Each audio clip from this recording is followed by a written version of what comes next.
राज्य में ये एक अब उबाल दिख रहा है। ये उबाल क्या रंग लाता है ये देखने वाली बात होगी, लेकिन 27 तारीख को जैसे कि छात्रों का आह्वान है और मोतीलाल महतो का भी ये कहना है मुर्दाबाद मुर्दाबाद मुर्दाबाद मुर्दाबाद। सरकार की मनमानी नहीं चलेगी, नहीं चलेगी नहीं चलेगी, सरकार की मनमानी नहीं चलेगी, नहीं चलेगी नहीं चलेगी। मुर्दाबाद मुर्दाबाद मुर्दाबाद मुर्दाबाद मुर्दाबाद।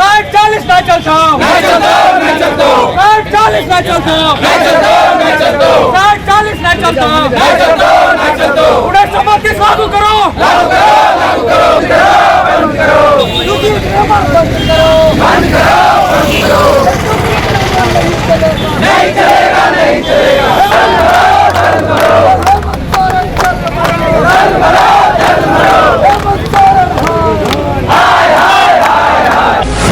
किया गया, बैयत किया गया। वैसे हमारे क्षेत्र में यदि अब यही विधायक आते हैं तो हम भी वही सलूक करेंगे। एकदम करना चाहिए, एकदम करना चाहिए, क्योंकि हम उसको वोट देके देते हैं। हम उसको पत्रकारों को दुर्व्यवहार यदि अभद्र भाषा का प्रयोग किया गया, आपके जो भी लोग आए हुए थे, देखिए, जो भी साथी हमारे आए थे, और अगर मीडिया कर्मी के साथ या फिर अन्य लोगों के बूढ़ा बुजुर्ग महिलाएं या फिर किन्हीं के साथ अगर व्यवहार हुआ तो उसके लिए हम क्षमा प्रार्थी हैं, हम क्षमा चाहते हैं, क्योंकि हम लोग किसी न किसी आधार पर उस आंदोलन को लीड कर रहे थे, तो हम क्षमा चाहते हैं। और ऐसा के लिए युवाओं को क्या बोलेंगे यदि आते हैं? लिए यही कहेंगे कि देखिए, मीडिया है तो हम हैं, और मीडिया नहीं है तो हम नहीं हैं। और नमस्कार, SMP न्यूज में आप सभी का स्वागत है। बीते दिन विधानसभा के करीब क्या कुछ हुआ, तमाम खबरों से आपको हमने यहाँ तक कि लाइव भी अपडेट कराया। तकरीबन 1.5 पौने 2 घंटा मैं लाइव जुड़ा रहा जब जयराम महतो को हिरासत में लिया गया था। उसके बाद मैं आप सभी दर्शकों से एक ही बात करते रहा कि जब तक जयराम महतो यहाँ नहीं पहुँचते हैं मैं आप लोगों से लाइव जुड़ा हुआ रहूँगा। कुछ टेक्निकल फॉल्ट आया, हालांकि तमाम खबरों को मैंने आपको अवगत करा दिया था कि वो कितने बजे तक जयराम महतो को छोड़ा गया शहर से बाहर और माझी के करीब उनको ले आके छोड़ा गया। लेकिन एक बात जो जरूरी बात है, हमने उस दिन भी कहा था और मैं फिर से आज रिपीट करूंगा, धरना प्रदर्शन लगातार चल रहा है, आप लोग तमाम खबरों से देख रहे हैं। जब विधानसभा घेराव करने की बात हुई थी, सभी छात्रों में आक्रोश दिख रहा था। हालांकि ये आक्रोश पहले से ही है, 60-40 नहीं चलता को लेकर नियोजन नीति के खिलाफ लगातार राज्य के विभिन्न जिलों में छात्र उग्र हो रहे हैं और लगातार धरना प्रदर्शन, पुतला दहन। आज का यदि हम बात करें तो शव यात्रा निकाला गया। किसका निकाला गया है? हमारे साथ मोतीलाल महतो जी हैं, हम उनसे बात करेंगे। लेकिन उससे पहले आपने कहते हैं ये जो शख्स हमारे साथ है जयराम महतो के, या आप करीबी मान लें या छोटे भाई के रूप में मान लें, सबसे ज़्यादा यदि वो आक्रोश दिखा वो यही शख्स थे। जयराम महतो ने भी ये बात जरूर कहा था उस दिन भी कि मीडिया से कहा था कि आप देखिए, लाठी के डर से या आंसू गैस के गोलों से मैं भागा नहीं। 2-2.5 हजार छात्र भाग गए, लेकिन मैं डटा हुआ हूं। मुझे गिरफ्तार लोग कर रहे हैं, मैं गिरफ्तार हो जाऊंगा। तमाम बातों को आपने देखा था। हम लोगों से बात करने के क्रम में ये नहीं थे, ये साफ बोले थे कि हम किसी से बात नहीं करेंगे। यहाँ तक कि पुलिस अधिकारी रांची के SDM आए, कई थाना प्रभारी आए, यहाँ तक कि आपको बता दें सिटी SP भी पहुँचे। इनका बस एक ही मांग था, जयराम महतो को रिहा करो, इसके अलावा कुछ नहीं। टाइगर को वापस लाओ, जहाँ से ले गए थे वहाँ वापस लेकर आओ। जो हमने शुरू में इसी खबर में जो हमने शुरू में कहा कि टाइगर जयराम महतो जो हैं वो तकरीबन सभी छात्र वेडिकेटिंग तक पहुँच गए थे, उसको धक्का दिया जा रहा था। ये खबर हमने लाइव दिखाया है, हमने लाइव काटा भी नहीं है। पहला खबर आप हमारा अभी भी जाकर देख लेंगे। आप सबसे बीच में क्रम में ही टाइगर जयराम महतो का गाड़ी आता है, स्कॉर्पियो। ये लोग रुकते हैं। हालांकि किसी एक और युवा से हम उस समय लाइव बाइट ले रहे थे, तब तक हमें मालूम चला कि कुछ जो युवा छात्र हैं वो दूसरे रास्ते की तरफ से, खेत की तरफ से विधानसभा सभा की तरफ कूच कर गए हैं। शायद वो पता जयराम महतो को भी नहीं था। हमने जब उनसे सवाल किया है, उन खबर को भी आपको हमने दिखाया है, शायद उनको भी पता नहीं था कि छात्र दूसरे रास्ते से विधानसभा के करीब पहुंचने वाले हैं। और उसके बाद क्या कुछ हुआ आपने देखा होगा। लेकिन उस समय भी आपको हम बता दें, जो कांड हुआ, जो चीज़ भी आंसू गैस गोले वगैरह चले, उस समय भी हमें लगता है ये सुन करके वहाँ गए। जयराम महतो शायद वहाँ जो सूचनाएं आई कि ऐसे ऐसे हो रहा है तब वहाँ गए। बहरहाल उसके बाद क्या कुछ हुआ, क्यों ये आक्रोश था, क्या कहेंगे तमाम बातों को लेकर। आज हमने देखा कि आप लोगों ने शव यात्रा निकाला, पुतला दहन किया। आइए हम इन्हीं से बात कर लेते हैं। मोतीलाल महतो हमारे साथ है जी। सबसे पहले तो जो 23 तारीख की जो घटना थी वो बहुत ही निंदनीय विषय है। बहुत ही निंदा, जितनी उसकी भर्त्सना की जाए, जितनी ही कड़ी निंदा की जाए कम पड़ेगा, क्योंकि हम लोग अहिंसात्मक तरीके से, संवैधानिक तरीके से हम लोग प्रोटेस्ट कर रहे थे, आंदोलन कर रहे थे। बाद में हम लोग जब विधानसभा की ओर बढ़े तो पुलिस ने उधर से आंसू गैस पहले दाग दिया। आंसू गैस में जब हम लोग आँख से आंसू आने लगे, जब हमारे आंखें बंद हो गई, फिर उसने लाठीचार्ज कर दिया। लाठीचार्ज होने के बाद हमारे छात्र कुछ उग्र हो गए, है ना। उग्र हो जाने के कारण दोनों तरफ से भिड़ंत होने लगी। तो ये चीज़ें नहीं होनी चाहिए थे, क्योंकि एक संवैधानिक देश में, जहाँ एक संविधान है, एक कानून है, लोकतंत्र के देश में हम संवैधानिक तरीके से अपनी मांगे रख सकते हैं। ये संविधान भी कहती है और कानून भी हमारा ये अधिकार देती है। तो फिर हमारे ऊपर क्यों ऐसा आंसू गैस के गोले दागे गए, लाठीचार्ज किए गए, हम नहीं बता सकते, क्योंकि सरकारें गलतियाँ कर रही है, नीतियाँ सरकारें गलत नीति बना रही हैं। अगर नीतियाँ सही बनेंगी तो हम विरोध करने क्यों जाएंगे। तो इसीलिए हम सरकार से कहते हैं कि कोई भी स्थानीय नीति या नियोजन नीति ऐसा बनाइए कि वो कोर्ट में जाके चैलेंजिंग ना हो और आने वाला फ्यूचर जो है बर्बाद ना हो। अगर आपको समझ में नहीं आता तो उसका हम तरीका बताते हैं। पहला तरीका है कि झारखंड के जिस जिला में जैसा सर्वे हुआ है, अगर गिरिडीह, गोड्डा और अन्य राज्यों में, यानी उत्तरी छोटा नागपुर के राज्यों में अगर 1908 में सर्वे हुआ है तो 1908 के सर्वे को शामिल कीजिए, या 1932 में जहां जैसा जिस जिला में जैसा सर्वे हुआ सर्वे को शामिल कीजिए। 1932 का मांग हम लोग इसलिए कर रहे हैं कि झारखंड के 85% इलाकों में 1932 का सर्वे हुआ और एक वो रिविजनल सर्वे है। अगर उसको शामिल किया जाता है तो 85% इलाका अपने आप झारखंड का कवर हो जाएगा। उसके बाद अगर कोल्हान में 1964 में शामिल सर्वे हुआ है तो 1964 को शामिल किया जाए, लेकिन अंतिम सर्वे तक 1964 तक ही कटअप जाना चाहिए। ठीक है, तो जहां जैसा सर्वे हुआ 1932 में, जहां 1908 में हुआ 1908 को शामिल किया जाए, जहां 1932 में सर्वे हुआ 1932 को शामिल किया जाए, और जहां 1964 में शामिल हुआ 1964 को शामिल किया जाए। इस आधार पर पहले झारखंडी को परिभाषित करें कि झारखंडी कौन है। मान ले, सबसे बड़ा सवाल यही है, सबसे बड़ा सवाल यही है कि आखिर स्थानीय कौन, झारखंडी कौन, झारखंडी कौन। बिल्कुल, आप सरकार ही कहता है कि हम प्राइवेट नौकरियों में 75% झारखंडियों को नौकरी देंगे, तो आप पहले जानते ही नहीं कि झारखंडी है कौन। आप मान लीजिए 100 गो आदमी है तो 100 गो आदमी को जानेंगे ना कि यहाँ झारखंड का के गो है, 10 गो बाहर का भी तो है, 20 गो बाहर का भी तो है, 100 में 50 बाहर का हो सकता है। तो पहले परिभाषित कीजिए झारखंडी कौन है। तो पहला आधार हो गया सर्वे, दूसरा आधार हो गया खतियान, और तीसरा आधार भूमि संबंधी दस्तावेज, और चौथा भाषा, और पांचवा संस्कृति। ये 4-5 कॉलम के आधार पर झारखंडी को परिभाषित कीजिए कि झारखंडी है कौन। जब परिभाषित हो जाएगा, है ना, जब परिभाषित हो जाएगा उसके आधार पर फिर नियोजन बनाइए। नियोजन इस तरह बनाइए कि जैसे देखिए, भारत का ही राज्य है तेलंगाना और आंध्र प्रदेश, जिसने अपनी नौकरियों में सी और डी की नौकरियों में क्या किया है कि स्पेशल प्रोविजन 371D के तहत अपनी नौकरी सी और डी की नौकरियों में 100% सीटें रिजर्व कर दिया है। तो हम 100% सीटों की मांग नहीं करते हैं। 95 को हमारे लिए या 90 को हमारे झारखंड के लोगों के लिए रिजर्व कीजिए और 5 को बाहर के लिए। ठीक है, पहला कॉलम। दूसरा ये कि आप भाषा का जो बैरियर है उसको बैरियर को कड़े से लागू कीजिए। जैसे अगर आप बंगाल में नौकरी करना चाहते हैं तो आपको बंगाली जानना पड़ेगा, महाराष्ट्र में नौकरी करते हैं मराठी जानना पड़ेगा, गुजरात में नौकरी करना चाहते हैं तो गुजराती जानना पड़ेगा, पंजाब में नौकरी करते हैं पंजाबी जानना पड़ेगा। यही सामने मेरा पड़ोसी राज्य है उड़ीसा। उड़ीसा जब आप नौकरी करने जाएंगे तो वहाँ आपको उड़िया जानना पड़ेगा।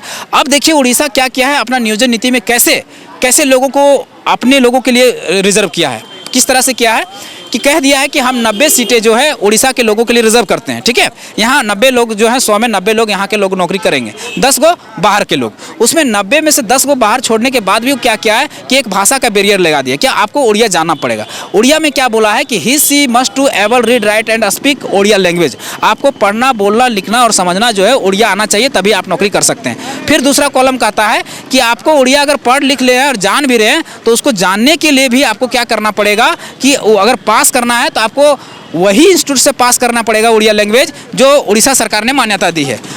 उसके बाद तीसरा कॉलम जोड़ा है कि कम से कम 7th क्लास आपको उड़िया लैंग्वेज में पास करना होगा, तभी आप नौकरी ले सकते हैं। इस तरह से वो भाषा का बैरियर लगाया। मतलब अगर एक बैरियर तोड़ते हैं तो दूसरा फंस जाएंगे, दूसरा तोड़ते हैं तीसरा फंस जाते हैं। इसी तरह झारखंड में होना चाहिए भाषाओं को, जो यहाँ 5 गो जनजातीय और 4 गो क्षेत्रीय भाषा है उसका बैरियर लगना चाहिए। 5 गो जनजातीय मतलब संथाली, मुंडारी, कुड़ुक और खड़िया, इन भाषाओं को कड़े से लागू किया जाए। और 4 क्षेत्रीय भाषा जो है खोटा, कुड़माली, नागपुरी और पंचपरगनिया, इन भाषाओं को कड़े से लागू किया जाए कि इन भाषाएं जो जानते हैं वही यहाँ नौकरी कर सकते हैं, जो नहीं जानते हैं वो यहाँ नौकरी नहीं कर सकते हैं।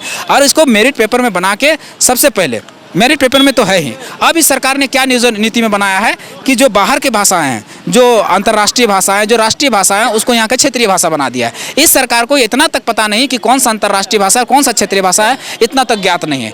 देखिए, हिंदी है राष्ट्रीय भाषा, इंग्लिश है अंतर्राष्ट्रीय भाषा, उर्दू है अंतर्राष्ट्रीय भाषा, उसके बाद संस्कृत है राष्ट्रीय भाषा, बंगाली है बंगाल की भाषा, उड़ीसा है उड़िया की भाषा, उसको यहाँ पर क्षेत्रीय भाषा बना दिया गया है।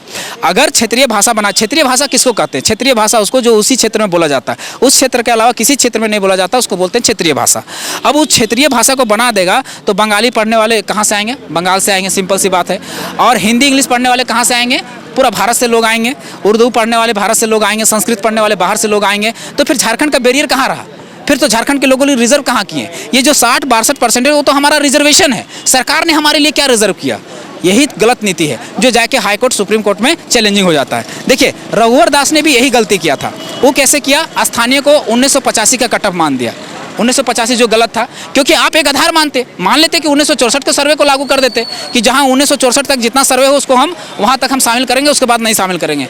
वो मानते, लेकिन अपने मन से वो 1985 शामिल कर दिए। मान लीजिए हम कोई घर बनाते हैं तो उसका आधार तय करते हैं ना, आधार बीम बनाते हैं ना, तो बीम इन्होंने बनाया ही नहीं, कोई मापदंड, कोई पैमाना नहीं, अपने मन से 1985 करके चले गए, जो गलत था। ठीक है, उसके बाद उसने नियोजन में एक क्या काम किया कि 11-13 जिला में बांट दिया। 13 जिला को पूरी तरह से रिजर्व कर दिया, सुरक्षित कर दिया, 11 जिला को पूरी तरह से ओपन छोड़ दिया। अब इससे क्या घाटा हुआ कि 2017 में जो वैकेंसी निकला था, हाई स्कूल +2 टीचर का जो वैकेंसी निकला था, उसमें गिरिडीह, गोड्डा और अन्य जिले में जो है इंग्लिश के टीचर के 52 को वैकेंसी था, जिसमें 47 को बाहर के लोगों को हुआ था। केमिस्ट्री का 37 को टीचर का वैकेंसी था, जिसमें 36 को बाहर के लोगों को हुआ था। संस्कृत का 58 को संस्कृत के टीचर का वैकेंसी था, जिसमें से 54 को बाहर के लोगों को हुआ था। हम इस तरह से मान लें कि हम तो 90% बोल रहे हैं, यहाँ तो 99%, 98%, 99% सिलेक्शन बाहर के लोगों को हो जा रहा है। और वही नियोजन नीति जो है ये झारखंड सरकार ला रही है। तो इसमें क्या होगा? फिर से वैकेंसी निकल रहा है, यानी फिर से बाहर के लोग घुस जाएंगे। तो ये चीज़ें रुकना चाहिए, और इसको रोकने के लिए भाषा के बैरियर को, खतियान को, सर्वे को और ये भाषा, रीति रिवाज, संस्कृति को कड़े से लागू करना पड़ेगा। लेकिन इस सरकार ने क्या किया? ये सरकार कह रही है कि नहीं, हम रीति रिवाज, संस्कृति को मान रहे हैं। अभी हम कैबिनेट का प्रस्ताव को, जब उसके कार्मिक सचिव हैं वो पढ़ रहे थे कैबिनेट के प्रस्ताव को कि क्या पास हुआ, तो उसमें लिख दिया गया कि मैट्रिक इंटर की बाध्यता को खत्म किया गया। चलिए, कुछ हद तक इसको मान लेते हैं कि सही भी हो सकता है, लेकिन उसके बाद बोलता है कि झारखंड की संस्कृति, रीति रिवाज को डिलीट कर दिया गया। ये नहीं बोला गया डिलीट मतलब खत्म, शब्द समझिए। ये लोग सचिव हैं, बहुत गहरे से शब्दों का चयन करते हैं। वो लोग बोले डिलीट मतलब भाषा, रीति रिवाज, संस्कृति, यानी जिसमें झारखंड के बच्चों को पकड़ था, उस पकड़ को ये लोग डिलीट कर दिया गया, यानी खत्म कर दिया गया। जैसे अभी देखिए, जेपीएससी में जब हम एग्जाम दे रहे थे तो उसमें एक क्वेश्चन आया था कि बताइए कि पहला का मतलब क्या होता है। पहला से हम लोग क्या कार्य करते हैं? क्या पहला से हम लोग धान काटते हैं, पहनते हैं, या कुछ पैमाना नापने का काम करते हैं? तो जो बाहर का लोग रहेगा ये संस्कृति में है, ठीक है, तो पहला मालूम नहीं चलेगा। अब हम झारखंड का, तो हमको पता है कि पहला से हम लोग धान नापते हैं, चावल नापते हैं, तो हम अच्छा टिक लगा देंगे। तो ये संस्कृति है, इसको डिलीट कर दिया गया। तो अब इसको डिलीट कर दिया क्योंकि जानता था कि बाहर के लोग इसी में कमज़ोर है, अब ये चीज़ को डिलीट कर देगा तो बाहर के लोग आएंगे कि नहीं आएंगे? ये सीधा सीधी एग्जाम्पल है। तो यही चीज़ें हैं, इसमें संशोधन होना चाहिए और कड़े से इन चीज़ों को लागू करना चाहिए। आपको अभी क्या लग रहा है कि सरकार जो भी नीति नियमावली बना रही है, क्या आप लोग यहाँ इसमें कहीं नहीं है? हालांकि सरकार तो लगातार, अभी भी आपने शायद सुना होगा, मुख्यमंत्री ने कहा है 1932 हमारा था, है और रहेगा, और हम लगातार झारखंडी युवाओं के हित की बात हम करते रहेंगे और नौकरियां उनको मिलेगा। ये केवल जुमला है, बताइए, एक और है और रहेगा, ये तो पॉलिटिक्स कर रहे हैं, है और रहेगा। अरे लागू क्यों नहीं करते हैं? आपकी सरकार है, आपके पास पावर है, आपके पास पूरा कानून है, पूरा सिस्टम है, पूरा सचिव है, आईएएस है, आईपीएस है, तो आपको लागू करने में क्या दिक्कत हो रहा है? अगर आपका है तो ये तो केवल बुड़बक बना रहे हैं ना, बेवकूफ़ बनाने का काम कर रहे हैं ना पूरी तरह से। आप इसका मैनिफेस्टो में था कि 1932 का, जैसे हमारी सरकार बनेगी 1932 का खतियान के आधार पर स्थानीय नीति, नियोजन नीति लागू करेंगे। ये किया? नहीं किया। जब हम लोगों ने 400-500 सभाएं की, जब सरकार दबाव में आया, बैकफुट में आया, तो 1932 को ले आया बिना सिस्टम का, बिना ड्राफ्ट को तैयार किए ला के पटक दिया। अब वो क्या हुआ कि राज्यपाल लौटा दिया। जो राज्यपाल भी गलत थे, वहाँ लौटाने के क्रम में वो भी गलत थे, लेकिन अब जब उसको लौटा दिया गया तो फिर से उसको लाइए ना संशोधन करके। आप कह रहे हैं, खाली फेंक रहे हैं, लंबा जुमला हाँक रहे हैं कि मेरा था। आपका बाप का है तो आपका बाप का है, तो आपका अगर घर आपका बाप का है तो आप दावा कर सकते हैं ना कि मेरा है, इसमें और किसी को नहीं घुसने देंगे। अगर घुस रहा है दरवाज़ा तोड़ के तो मजबूत ग्रिल लगाएंगे, मजबूत गेट लगाएंगे, लेकिन वो काम तो नहीं कर रहे हैं। आप तो उलूल जुलूल नीति ला दे रहे हैं, 60-40 की नीति ला दे रहे हैं, स्थानीय क्षेत्रीय भाषा जनजातीय भाषा को हटा दे रहे हैं और कह रहे हैं कि वो हमारा था। और जब अगर मान लिया जाए ये उलूल जुलूल नीति में 60-40 की नीति में कार्मिक विभाग की डाटा कहती है कि 3.5 लाख वैकेंसी खाली है। अगर उस नीति के तहत अगर 3.5 लाख वैकेंसी अगर फुलफिल हो जाता है तो फिर हम 32 का नीति लेके क्या करेंगे? घास छिलेंगे, उसका झाल बजाएंगे? हम नहीं ना करेंगे उसका। तो हम आचार तो नहीं डालेंगे। नीति हम 1932 क्यों मांग कर रहे हैं? क्योंकि 3.5 लाख जो पोस्ट खाली है उसमें 1932 का स्थानीय के आधार पर उसका वैकेंसी हो, और वैकेंसी होगा स्थानीय आधार पर 32 के आधार पर, तो यहाँ के बच्चों का भविष्य सुधरेगा। 100 में से 95-90 यहाँ के बच्चों को नौकरी लगेगा। अब क्या लग रहा है, सरकार के तकरीबन मात्र अब 1.5 साल बच गए हैं, क्या लग रहा है आपको? हालांकि सरकार फिर से चुनाव में जाएगी तो क्या करेगी? उस सरकार को करना चाहिए कि जल्द से जल्द एक कैबिनेट को बैठक बुलाना चाहिए, जल्द से जल्द कैबिनेट का बैठक बुलाए और उसमें 1932 को सबको IAS IPS सचिव जितना है सबको आदेश देना चाहिए कि 1932 को डेडलाइन मानते हुए 1908 के सर्वे, 1932 का सर्वे, 1954 का सर्वे, 1964 के लास्ट सर्वे तक जितना भी कैलकुलेट कर लेना चाहिए और उस आधार पर कहना चाहिए कि इसके आधार पर स्थानीयता परिभाषित होगा। उसमें 2-4 कॉलम और जोड़ देना चाहिए, जैसे खतियान, भूमि संबंधी दस्तावेज, भाषा और संस्कृति, इसको जोड़ के आधार पर स्थानीयता बनाए और स्थानीय के आधार पर नियोजन नीति बनाए और नियोजन नीति करके तुरंत वैकेंसी सारा निकाले, 1-1.5 साल में सारा वैकेंसी को फुलफिल कर दे। यदि ऐसा नहीं होता है तो अब आगे की रणनीति क्या है? अब छात्रों की आगे की रणनीति छात्र उलगुलान करेंगे और अगर इसके बाद भी अगर नई सरकार सुनती है तो 2024 में उखाड़ के फेंकेगी और क्या करेगी? जैसे रघुवर दास को देखिए, गलत नीति बनाया तो रघुवर दास को कबाड़ के फेंक दिया, 1985 कटअप किया और नियोजन नीति में 11-13 जिला में बांट दिया, तो देखो रघुवर दास का आज कहाँ है, रघुवर दास आज कहाँ चला गया। उसी तरह अगर ये सरकार फिर उसी तरह रघुवर दास के अड़ियल रवैये में कायम रहेगी ये भी सरकार, तो इसको भी युवा उखाड़ के फेंक देगी, किसी नाले में फेंक देगी, किसी गटर में फेंक देगी। कई युवा कह रहे हैं कि जिस तरह से हम लोगों को विधानसभा के करीब हम लोग के साथ जो किया गया, बेइज्जत किया गया, वैसे हमारे क्षेत्र में यदि अब यही विधायक आते हैं तो हम भी वही सलूक करेंगे। एकदम करना चाहिए, एकदम करना चाहिए, क्योंकि हम उसको वोट दे के देते हैं, हम उसको वोट दे के भेजे हैं। हमको पूरी याद है, हमारे गांव में हम एक बहुत ही MCC माओवादी वाली बेल्ट से आते हैं, most Naxal infected area of Jharkhand, Parasnath के पहाड़ के तराई से आते हैं। तो वहाँ पर हम लोग का चलता था पहला वोट पहला चोट, पहला वोट पहला चोट जब चलता था तब भी हम देखने, हम तो उस समय हमारा उम्र नहीं हुआ था, फिर भी उस डर को देखते हुए हमारे लोग जो है वोट देने जाते थे और ये वोट देने के क्रम में जो पहला वोट दिया था उसका हाथ को काट दिया गया था, फिर भी लोगों ने वोट दिया था। क्यों? क्योंकि उनको पता था कि अगर इनको चुन के भेजे तो हमारे लिए नियोजन नीति बनाएगा, स्थानीय नीति बनाएगा, नियमावली बनाएगा, हमारा शिक्षा, स्वास्थ्य, पानी, बिजली, रोजगार की व्यवस्था करेगा, इसलिए वो अपना हाथ कटवा दिए। और ये लोग आने के बाद, वहाँ से चुन के आने के बाद क्या करते हैं? उलूल जुलूल नीति बना देते हैं, यहाँ के साथ खिलवाड़ करते हैं। तो इन लोगों को तो क्योंकि ये मर्यादित भाषा नहीं, मर्यादित नहीं है, मर्यादित हम 22 साल तक, कितना साल तक झेले हम, कितना साल तक झेले आप ही बताइए। हम तो आपको मौका पे मौका दे रहे हैं, कितना 5 साल 10 साल कितना बार मौका दें बताइए आप, कितना बार दें? हम शोषित हैं, हम जिएंगे नहीं तो हम आपको क्यों देखें? अगर हम नहीं जी पाएंगे तो आपको हम रखें केवल, आपको भेजें किस लिए? तो पहले तो जीवन का अधिकार हमको, और जीवन का अधिकार जीने के लिए सबसे पहले क्या होता है, सब क्या बोलते हैं, अगर धर्मशास्त्रों का भी लेके तो कहता है कि विद्या ददति विनयम, विद्या विनय देती है, विनय से पात्रता आता है, पात्रता से क्या होता है? रोजगार, रोजगार से धन की प्राप्ति, धन से धर्म की विकास होता है। मतलब सबसे पहले होता है कि हम विद्या पाते हैं, विद्या से हमको कोई सर्टिफिकेट मिल जाता है, सर्टिफिकेट के आधार पर हम नौकरी करते हैं, नौकरी से क्या होता है, यानी नौकरी सरकारी नौकरी हो या प्राइवेट नौकरी लेते हैं, उसके बाद रोजगार मिल जाता है हमको, उससे हमको क्या मिलता है? धन मिलता है, और धन जीवित रहने के लिए साधन है, खाने पीने के लिए। तो ये पुतला दहन किसका किया गया? हेमंत सोरेन का पुतला दान किया गया है। हेमंत सोरेन का पुतला, ये कहाँ से निकला था? ये आपका रांची यूनिवर्सिटी जो श्यामा प्रसाद मुखर्जी है वहाँ से निकला था, और ये घूम के आई और यहाँ पर इसका पुतला दान किया गया पूरा मोराबाद। 100 यात्रा आप लोग निकाला? हाँ, ये 100 यात्रा था। 27 तारीख को पूरे राज्य में निकालने की बात हो रही है? हाँ, पूरा 27 तारीख को पूरा राज्य में निकलेगी वो 100 यात्रा, पुतला दहन, सांकेतिक जो अहिंसात्मक तरीके से होता है वो सारे कार्य होंगे।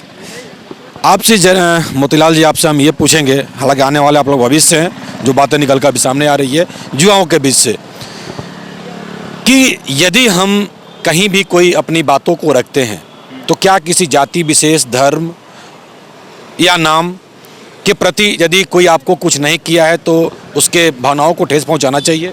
नहीं, ठेस नहीं पहुंचाना चाहिए। लेकिन देखिए क्या होता है ना कि जब आदमी शोषित, पीड़ित, वंचित हो जाता है ना, जब कंट्रोल से बाहर हो जाता है ना, तब आदमी कुछ भी करने के लिए होता है। मरता क्या नहीं करता, आप सुने होंगे मरता क्या नहीं, वही स्थिति में हम लोग आज है। आज देखिए 23 साल की उम्र में हम लोग पढ़ने निकले थे, 23 साल आज हमारा जेपीएससी 5 साल तक में क्लियर नहीं हो पाया, जैसे सीजीएल 8 साल में क्लियर नहीं हुआ, जैसे जेईई को 8 साल लग गया। तो हम लोग अगर हम लोग ही जीवित ना रहे, हम लोग कितना गरीबी से, कितना मतलब शोषित होकर, कितना पीड़ित होकर हम लोग इतना ऊपर हम लोग जानते हैं। अब इसके बाद भी हम लोग को नौकरी चाकरी नहीं लिखता है तो क्या करें बताइए। इसलिए ये मर्यादित भाषाएं निकल जाती हैं, वो गलत नहीं है, वो हमारी पीड़ा है, हमारी पीड़ा और कुछ नहीं है। हम ये आपसे सवाल इसलिए किए कि जो विधानसभा घेराव करने के क्रम में जो बातें निकलकर सामने आई, पत्रकारों को दुर्व्यवहार, यदि अभद्र भाषा का प्रयोग किया गया, आपके जो भी लोग आए हुए थे। देखिए जो भी साथी हमारे आए थे, और अगर मीडिया कर्मी के साथ या फिर अन्य लोगों के, बूढ़ा बुजुर्ग महिलाएं या फिर किन्हीं के साथ अगर व्यवहार हुआ तो उसके लिए हम क्षमा प्रार्थी हैं, हम क्षमा चाहते हैं, क्योंकि हम लोग किसी न किसी आधार पर उस आंदोलन को लीड कर रहे थे, तो हम क्षमा चाहते हैं।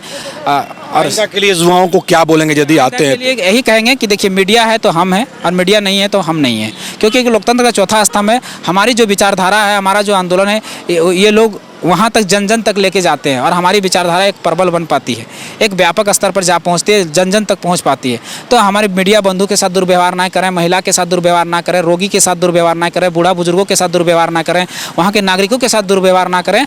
आप जो वहाँ प्रशासनिक टीम है, आप पर उसका हथियार चलता, आप उसको विरोध कर सकते हैं, आप सरकार का विरोध कर सकते हैं, मंत्री नेताओं को गाली दे सकते हैं, लेकिन इन लोगों को कतई नहीं कर सकते, क्योंकि इन लोगों का यहाँ पर कोई दोष नहीं है, कोई दोष नहीं है। जयराम महतो जी की यदि हम बात करें तो ठीक है, आप तो रांची में हैं, आज वो अपने क्षेत्र में है, उनकी रणनीति क्या है आगे की? अब उनकी रणनीति यही है कि अहिंसात्मक तरीके से जितना आंदोलन हो सके हम लोग आंदोलन करेंगे, और अगर जरूरत पड़े, अगर वापस नीति नहीं लेते तो उग्र आंदोलन करेंगे, और इसके बाद भी अगर सरकार नहीं बनती है तो 2024 में उखाड़ फेंकेंगे किसी भी कीमत पर। किसी भी कीमत पर 2024 में उखाड़ फेंकेंगे। बहरहाल देखने वाली बात होगी क्या कुछ होता है, लेकिन जो नियोजन नीति को लेकर पूरे राज्य में ये एक अब उबाल दिख रहा है। ये उबाल क्या रंग लाता है ये देखने वाली बात होगी, लेकिन 27 तारीख को जैसे कि छात्रों का आह्वान है, और मोतीलाल महतो का भी ये कहना है कि 27 तारीख से ये शुरुआत हो जाएगा, और आने वाला समय, भविष्य, टाइम किसके लिए, किसके पक्ष में जाता है, किसके हक में निर्णय सरकार लेती है, यह देखने वाली बात होगी।